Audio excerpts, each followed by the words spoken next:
Bonjour à tous, bienvenue dans ce nouveau webinaire qui porte sur l'évolution de la loi Labbé. Donc, le titre exact, la loi Labbé évolue, quels changements apporter dans ma commune? Merci d'avance de participer à ce webinaire. Si vous avez des questions, je vous laisse mes coordonnées à la fin du diaporama, donc n'hésitez pas à m'envoyer un mail ou à me contacter par téléphone. Comme ça, on pourra en discuter ensemble. Alors, qui sommes-nous? D'abord, donc Fredon Grand Est, c'est une organisation, un réseau d'expertise unique en région qui mène des actions collectives à la fois en santé des végétaux, en santé publique et en protection de l'environnement. Nos activités sont diverses et variées. On peut faire des études, des animations, apporter du conseil sur un panel de sujets. On travaille en partenariat avec la région Grand Est et l'agence de l'eau Rhin-Meuse et on a également un pôle santé du végétal où on travaille davantage sur tout ce qui est surveillance biologique du territoire, ferme défi, bulletin de santé du végétal et passeport phytosanitaire européen. Le siège de Fredon Grand Est est situé à Reims. Nous avons 4 antennes, donc Reims, Malzéville, Célestat et Saint-Ponge. On va rentrer maintenant dans le vif du sujet, donc concernant l'extension de la loi Labbé. Donc déjà, on va faire un point sur la réglementation générale concernant l'utilisation des produits phytosanitaires en collectivité. Voici déjà un petit historique réglementaire. Donc, on va dire que la réglementation phytosanitaire a débuté avec l'impulsion du plan Éco-Phyto. Donc, il y a eu 2 versions. La version 1 en 2009, où l'objectif, c'était de réduire et de sécuriser l'utilisation des produits phytosanitaires, notamment via le certificat individuel, pardon. Et donc la version V2 qui elle, est sortie en 2019, l'objectif, c'est d'aller vers le zéro phyto partout où cela est possible. Suite au plan Éco-Phyto, il y a donc eu la loi Labbé du 6 février 2014 que vous connaissez sûrement, je l'aborderai un petit peu plus tard. Et donc, depuis le 15 janvier 2021, donc il y a eu un arrêté à cette date qui du coup modifie la loi Labbé du 6 février et apporte davantage de contraintes. Alors, concernant du coup la loi Labbé du 6 février, donc elle a été modifiée le 18 août 2015 par la loi de la transition énergétique sur la croissance verte. Elle concerne à la fois les personnes publiques, donc État et collectivités locales, mais aussi les jardiniers amateurs. Donc concernant les personnes publiques, l'interdiction d'utiliser ou de faire utiliser des produits phytosanitaires de synthèse sur les espaces verts, forêts, voiries, donc sauf pour des mesures de sécurité, promenades ouvertes ou accessibles au public, est donc en mesure depuis le 1er janvier 2017. Concernant les jardiniers amateurs, c'est à peu près la même mesure. En fait, en 2016, il y a eu le retrait progressif de la vente en libre service par les distributeurs et donc en 2017, l'interdiction de la vente en libre service. Les produits de biocontrôle, les produits qualifiés à faible risque ainsi que les produits utilisables en agriculture biologique ne sont pas concernés par la loi Labbé. Donc du coup, vous pouvez encore les utiliser en tant que produits phytosanitaires. Ça reste voilà, des produits chimiques, des produits phytosanitaires. Donc la réglementation phytosanitaire s'applique sur ce type de produits. Également un rappel réglementaire sur tout ce qui est détournement d'usage. Donc, il est interdit d'utiliser, par exemple, de la lessive, de l'eau de javel, du sel de déneigement, de l'essence, peu importe, car ce ne sont pas des produits homologués pour le soin des plantes pour désherber. Ce sont des usages qui sont donc interdits et dangereux pour l'environnement. On risque de surdoser, on risque de créer des pollutions. Donc tout ça, c'est interdit, c'est considéré comme des détournements d'usage. L'évolution de la réglementation, donc concernant la loi Labbé, l'arrêté du 15 janvier 2021 qui interdit à partir du 1er juillet 2022 l'utilisation des produits phytosanitaires de synthèse. On a toujours l'exception des produits de biocontrôle, des produits qualifiés à faible risque et utilisables en agriculture biologique. Mais par contre, là, les lieux concernés sont beaucoup plus larges. On parle des cimetières, des jardins familiaux, des parcs résidentiels, etc. Je vous mettrai juste après un petit schéma pour vous récapituler tous les lieux qui sont pris en compte sur cet arrêté. Et on a également une petite dérogation au 1er juillet 2025 concernant les équipements sportifs. Donc, ce sont les terrains de grands jeux, les hippodromes, les terrains de tennis sur gazon, etc. Donc voici le schéma récapitulatif. Donc la loi Labbé, la base, donc c'est le premier cadre tout en haut. Ça concernait les parcs, jardins, espaces verts, les forêts, les promenades et les voiries. Avec l'extension qui prendra forme au 1er juillet 2022, les espaces publics ou privés sont de type beaucoup plus variés. Donc on a tout ce qui est propriété privée à usage d'habitation, les voies d'accès, zones de repos, espaces verts des lieux de travail, les hôtels, auberges collectives, terrains de camping, parcs résidentiels de loisirs, les zones à usage collectif des établissements d'enseignement, les établissements, maisons et centres de santé, les EHPAD, etc. Tout ce qui est crèche, halte garderie, maison d'assistants maternels, les zones accessibles au public des zones destinées au commerce et aux activités de service, les établissements sociaux et médico-sociaux, les cimetières et les columbariums, les terrains de sport, les parcs d'attractions, les jardins familiaux et les aérodromes. Donc on voit que maintenant ça englobe vraiment beaucoup de lieux publics ou privés. Donc il reste voilà, les exceptions, comme je le disais juste avant, sur les 3 catégories de produits qui restent encore autorisés. Donc UAB, utilisables en agriculture biologique. Si vous voulez savoir les produits, je vous invite à aller sur le site internet de l'ITAB. Vous retrouverez l'ensemble des produits qui sont homologués. Les produits à faible risque, donc là pour les retrouver, il faut aller sur la database de l'Union européenne.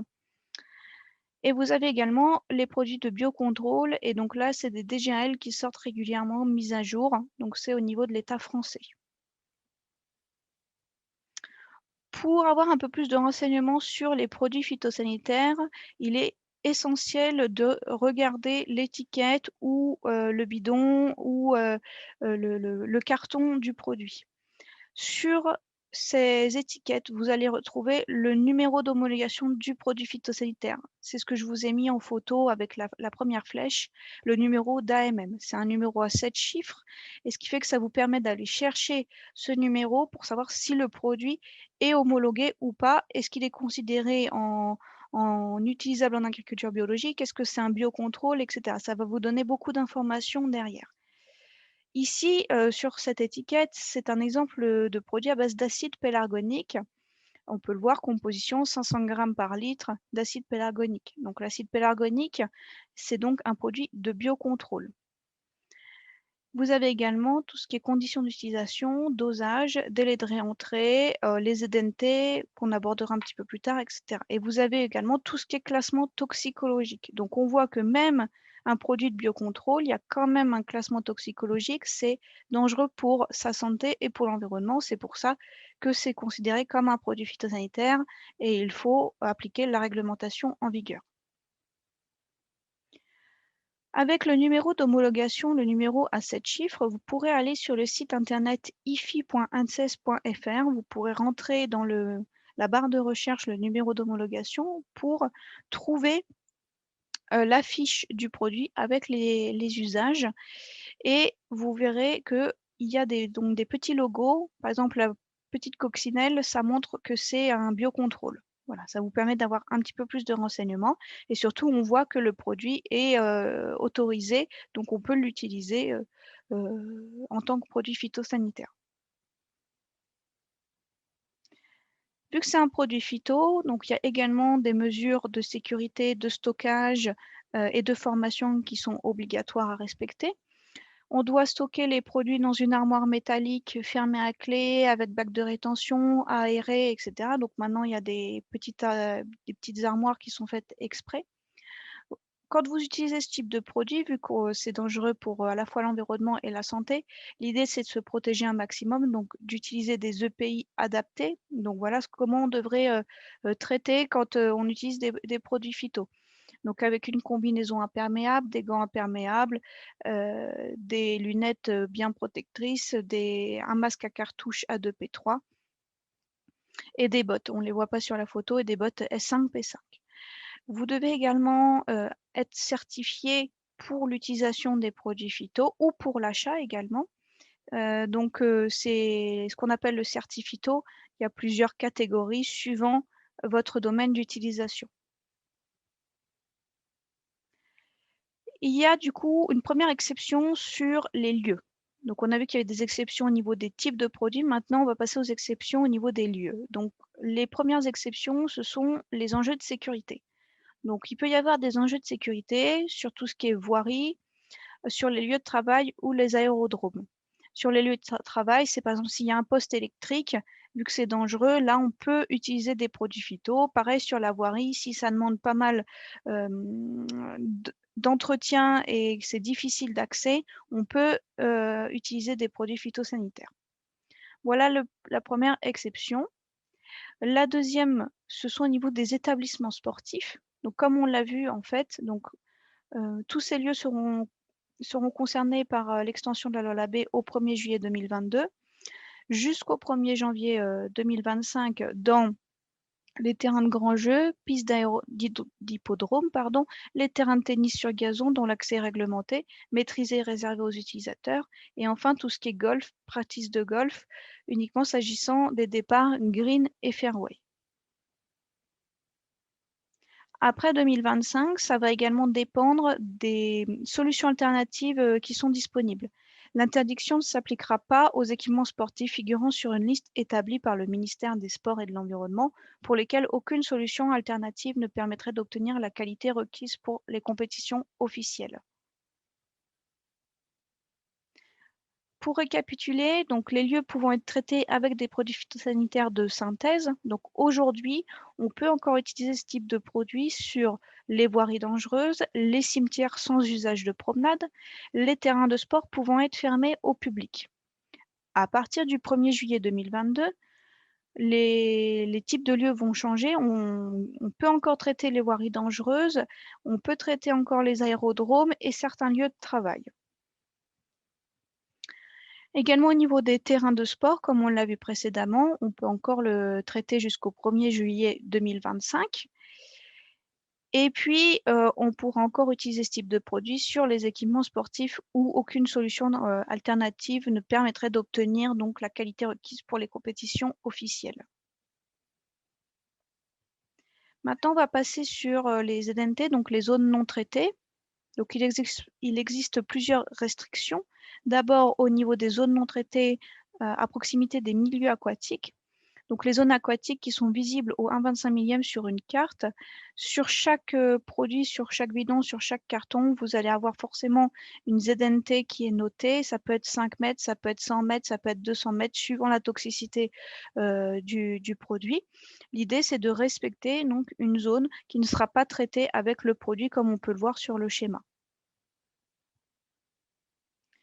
Il y a également des zones non traitées concernant les personnes vulnérables, donc tout ce qui est écoles, hôpitaux, aires de jeu, maisons de retraite. Tous les produits qui ont certaines phrases de risque ne pourront pas être utilisés partout. Par exemple, des produits qui ont des phrases comme R50, R59, H400, etc. Cela concerne tous les lieux situés à moins de 50 mètres des bâtiments accueillant ou hébergeant ces personnes dans l'enceinte de l'établissement. Et puis, pareil pour d'autres phrases de risque, ça peut concerner les parcs, jardins, espaces verts ouverts au public. L'idée, en fait, c'est de protéger un maximum ce public sensible, ces personnes vulnérables qui ne soient pas, du coup, à proximité de lieux traités. L'idée aussi, c'est d'afficher du coup 24 heures avant le traitement et qu'il soit maintenu jusqu'à la fin de la durée de réentrée du produit. Donc ça, c'est pareil, c'est noté sur le bidon. Vous avez également les zones non traitées au niveau des zones habitées. Donc ça, c'est assez récent. Donc c'est tout ce qui est habitation, locaux, loisirs, entreprises et au niveau des parcelles agricoles. L'idée, c'est de respecter une zone qui n'est pas traitée entre la limite de propriété et les parcelles agricoles. Donc on peut voir suivant aussi la dangerosité des produits. Pour les produits les plus dangereux, qui sont par exemple CMR, donc cancérigènes, mutagènes, reprotoxiques, on va respecter une distance de 20 mètres. Pour les autres produits phytosanitaires, par exemple pour l'arboriculture, c'est 10 mètres. Pour les autres cultures, c'est 5 mètres. Ces ZNT peuvent être réduites si on a recours à des matériels de pulvérisation plus performants qui permettent moins de dispersion dans l'environnement. Donc ça peut être réduit jusqu'à 5 mètres pour l'arboriculture, jusqu'à 3 mètres pour la viticulture et les autres cultures. Vous avez également une exception sur les organismes nuisibles réglementés. Donc l'idée, c'est de continuer de lutter contre ces organismes-là. Pour plus de renseignements, si vous voulez avoir la liste plus précise, on vous invite à aller sur le site internet de la DRAF Grand Est, dans la catégorie les organismes nuisibles. Et comme exemple, on a par exemple le capricorne asiatique, la flavescence dorée, la charca, etc. Donc là, pour lutter contre ces organismes-là, on peut encore utiliser des produits chimiques de synthèse, des produits phytosanitaires. Également, s'il y a un danger sanitaire grave, c'est un danger sanitaire qui peut menacer la pérennité du patrimoine historique ou biologique et ne pouvant être réglé par aucun autre moyen. On pense notamment à la processionnaire du chêne, processionnaire du pin qui sont urticantes. Donc là, on a le droit d'utiliser ce type de produit également. Au niveau des infractions, donc ça, ce sont les principales infractions, ce que vous risquez. Donc, par exemple, si vous utilisez un produit non homologué, un usage non autorisé, un dépassement de dose, c'est à la fois l'employeur et l'applicateur qui sont responsables. Et donc, la peine, c'est 30 000 € d'amende et 6 mois de prison. Si on élimine pas correctement les bidons usagés, on les brûle à l'air libre, on les enterre, etc., ce sont les mêmes responsables. Et là, au niveau de la peine, on parle de 75 000 € d'amende et 2 ans de prison. Et enfin, si les dispositifs de sécurité ne sont pas conformes, sont absents ou si les agents travaillent en situation dangereuse, là, c'est l'employeur qui est responsable. Et donc, c'est 3 750 € d'amende par salarié concerné par infraction. Il y a une peine de prison éventuelle. Alors que faire du coup avec toute cette réglementation qui nous contraint de plus en plus à ne plus utiliser ces produits chimiques, ces produits phytosanitaires? L'idée, c'est d'avoir une réflexion beaucoup plus globale. Donc, d'adopter d'abord un entretien zéro phyto.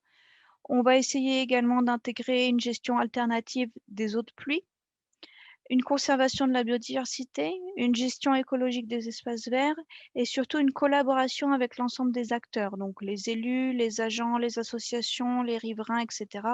C'est en collaborant avec tous ces acteurs-là que ça réussit le mieux. Donc, on va changer petit à petit sa vision. On va changer ses pratiques. On va passer à des techniques alternatives, on va passer à une gestion plus écologique des espaces. On va essayer d'accepter la nature en ville, ce qui n'est pas forcément très évident parce qu'on avait l'impression que tout était propre avec les produits chimiques, le cimetière, etc. Donc là, l'idée, c'est de réinsérer un peu la nature en ville et qu'elle soit bien acceptée. Choisir des méthodes alternatives de désherbage. On peut également mener, et c'est très conseillé, de mener une réflexion globale lors de chantiers de réflexion ou de nouveaux aménagements. On va essayer d'anticiper un maximum l'entretien dès la conception de l'espace. Et puis, on va sensibiliser et impliquer l'ensemble des acteurs, comme je l'ai dit, pour que tout le monde soit au courant de cette démarche plus intéressante à la fois pour l'environnement et pour la santé. Au niveau des méthodes alternatives de désherbage, alors il en existe un panel, hein, donc des méthodes qui sont thermiques, qui sont mécaniques, qui sont manuelles. On peut également opter pour des solutions de végétalisation avec des plants de couvre-sol. On peut également utiliser du paillage pour les massifs pour éviter aussi l'évaporation de l'eau. Et puis voilà, pas mal de petites solutions. Puis on va dire que la solution de base, c'est déjà d'accepter la végétation spontanée, de ne plus la détruire, on va dire systématiquement, Et donc là, je vous ai mis une petite image d'exemple d'animation qui s'est fait dans pas mal de grandes villes, où en fait le nom des mauvaises herbes, des adventices était noté sur le trottoir, ce qui permet, on va dire, de nommer la plante et de la connaître un petit peu plus et de la respecter un petit peu plus. Alors la nature en ville, qu'est-ce que ça veut dire? Ça veut dire aussi intégrer la gestion de l'eau. La gestion de l'eau de pluie, on va éviter d'imperméabiliser les sols, mais on va essayer de gérer l'eau de pluie à la parcelle un maximum. On va essayer également, avec le changement climatique, de s'adapter ou au moins d'essayer d'atténuer. Donc, on peut créer des îlots de fraîcheur, des solutions de rafraîchissement avec des parcs arborés, avec des zones enherbées, voilà. On va essayer également de connaître, protéger et valoriser la biodiversité qu'on a sur son territoire. Donc ça peut passer par des inventaires, ça peut passer par des zones protégées, ça peut passer par des animations de sensibilisation. On va essayer de valoriser également tout ce qui est circuit court, choisir un fleurissement adapté, peu gourmand en entretien et en eau, choisir des fleurs locales. Quand on va implanter une haie, c'est aussi choisir des végétaux plurispécifiques pour avoir une diversité et sensibiliser et intégrer l'ensemble des acteurs. On revient toujours à cette sensibilisation et cette communication parce qu'elle est primordiale. Je vous ai mis quelques photos également de tontes différenciées qui du coup maintenant commencent à bien être intégrées au niveau des collectivités.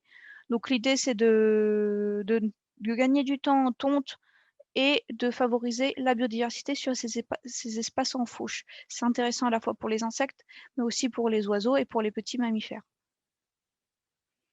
Quelques exemples concrets suite à la présentation un peu générale. Donc déjà, au niveau de tout ce qui est biodiversité, comme je vous en ai parlé juste avant, au niveau des haies, on peut implanter des haies champêtres, des haies avec des végétaux locaux, où on va intervenir très rarement en taille pour respecter le port libre des arbustes. On va essayer de mettre des haies plurispécifiques avec diverses espèces. On peut également choisir de laisser des arbres morts ou un peu blessés pour favoriser les refuges à insectes, les refuges à oiseaux. Si ça nous dérange de laisser ce type d'arbre, il y a d'autres solutions. Ça peut être de la sculpture sur bois. Si c'est dans un parc, par exemple, et que ça nous donne pas mal de travail, bah, ça permet également de valoriser l'arbre un peu plus durablement. Vous avez également des solutions, tout ce qui est de fleurissement, donc on va choisir des vivaces, on va toujours pailler, on va essayer de coupler avec des plantes couvre-sol pour couvrir un maximum l'espace et pour éviter de venir désherber. Lors de nouveaux aménagements, on peut par exemple allier végétation et minéralisation. Donc là, typiquement, c'est un exemple au niveau des places de parking qui sont en pavé enherbé. Donc ça permet quand même de limiter les ruissellements d'eau et puis ça permet d'apporter quand même de la végétation et d'éviter d'aller désherber entre ces pavés. Ça, c'est une solution du coup de rafraîchissement. Donc, comme j'en ai parlé juste avant, on peut envisager dans des parcs de végétaliser, si on a la place, évidemment, de mettre des grands arbres ou même voilà, des petits arbres, mais au moins d'essayer de créer quelque chose d'ombragé pour les périodes estivales, pour que ça soit plus supportable en ville suite aux canicules on peut connaître maintenant. Pour finir, du coup, au niveau de tout ce qui est ressources en eau, donc l'idée, c'est on peut faire réapparaître certains cours d'eau. On peut également opter pour une gestion naturelle de ces cours d'eau. On peut les renaturer. On va essayer, voilà, de vivre avec les cours d'eau, de les entretenir de manière durable avec du fauchage tardif, ce qui est du coup très intéressant pour la faune et la flore. Un exemple concret également sur un cimetière, donc ça c'est une photo de 2016. Donc on voit un cimetière, on va dire, assez classique, hein, avec des allées gravillonnées qu'on connaît tous et des plates-bandes enherbées. Donc l'idée, c'était en fait de transformer l'espace et de le végétaliser complètement pour répondre à la démarche zéro pesticide. Et donc maintenant, voici le résultat. Donc toutes les zones enherbées ont été transformées en massifs paillés avec des plantes couvre-sol et des plantes vivaces et locales, des petits arbustes également. Et en fait, les allées ont été enherbées. Donc on garde un sol terre-pierre, donc on garde une stabilité, mais du coup on arrive à quelque chose de complètement végétal qui répond aux attentes d'aujourd'hui. Également, un exemple sur tout ce qui est association des plantes. On n'y pense pas forcément. Alors des fois, on y pense si on fait un peu de jardinage en permaculture. On pense à associer les plantes pour qu'elles se rendent service. Insérer des fleurs, par exemple, au milieu du potager, ça permet d'attirer certains insectes ou d'en repousser ou de repousser certains ravageurs. Mais en fait, cette solution-là, elle peut être également mise en place dans des massifs. Si vous avez des problèmes de pucerons, etc., il y a certaines plantes qui vont en fait les attirer et donc les pucerons vont rester sur ces plantes ou au contraire les repousser. Au niveau des haies, donc on a eu l'habitude, on va dire, dès qu'on plantait des haies, de mettre soit du thuya, soit du laurier, soit du photinia, et cetera, sur toute une longueur. Maintenant, on va essayer de mettre des choses beaucoup plus diversifiées en taille libre, avec diverses couleurs et diverses floraisons, beaucoup plus intéressant pour la biodiversité. Également, on voit fleurir un peu partout tout ce qui est jardin de cailloux, donc des jardins avec de l'ardoise ou du paillage minéral très foncé. Il faut savoir que ce type de massif a été interdit dans certaines villes d'Allemagne parce que ça crée d'énormes îlots de chaleur. Donc, si on veut se rapprocher d'un effet un petit peu minéral, végétal, sans aller vers ce type de massif, on peut opter pour des fleurs de rocaille, créer une rocaille avec des pierres locales et puis on peut insérer voilà, de la campanule, de la corbeille d'argent, des choses très rustiques qui tiennent dans le temps. D'autres exemples, donc quand je vous disais qu'il fallait intégrer les habitants, donc ça peut être également les enfants, hein. Les enfants sont un très bon moyen de communication. Donc là, c'est un atelier typiquement d'installation de nichoirs avec une école. Vous avez également des exemples d'éco-pâturage. Donc ça, c'est de l'éco-pâturage à proximité d'un lycée, mais il peut y avoir de l'éco-pâturage sur des espaces dont vous n'avez plus l'utilité, des grands espaces qui vous demandent beaucoup d'entretien, bah, vous pouvez passer par de l'éco-pâturage. L'éco-pâturage a également sa place sur tout ce qui est zone d'activité, zone industrielle. Dans le même cas, hein, s'il y a des grandes parcelles à entretenir, ça peut être intéressant. Un autre exemple également, bah, la mise en place de panneaux, hein, de panneaux informatifs. Des fois, on y pense et puis on ne le fait pas forcément, mais ce qu'il faut se dire, c'est un outil qui va rester, donc qui est très intéressant sur la biodiversité, sur sa démarche zéro pesticide, sur le changement climatique, sur comment vous avez imaginé l'espace. Voilà, donc ça, c'est pas mal. Et puis pour la biodiversité, eh ben, il existe également maintenant des passages à faune, donc et des passages à hérissons. Et là, typiquement, c'est un exemple de passage à écureuil, donc avec un panneau explicatif. Et en fait, c'est un câble qui est tiré d'un arbre à un autre pour que les écureuils puissent traverser la route en hauteur et ne pas se faire renverser. Voilà des petits exemples qui sont assez ludiques à mettre en place et qui permettent d'à la fois réintégrer la nature en ville, mais aussi de protéger sa biodiversité. Donc je vous remercie pour votre attention. N'hésitez pas, si vous avez des questions, à m'envoyer un mail à l'adresse qui s'affiche ou à me téléphoner. Le webinaire reste en ligne sur notre chaîne YouTube et je vous souhaite une très bonne journée. Au revoir.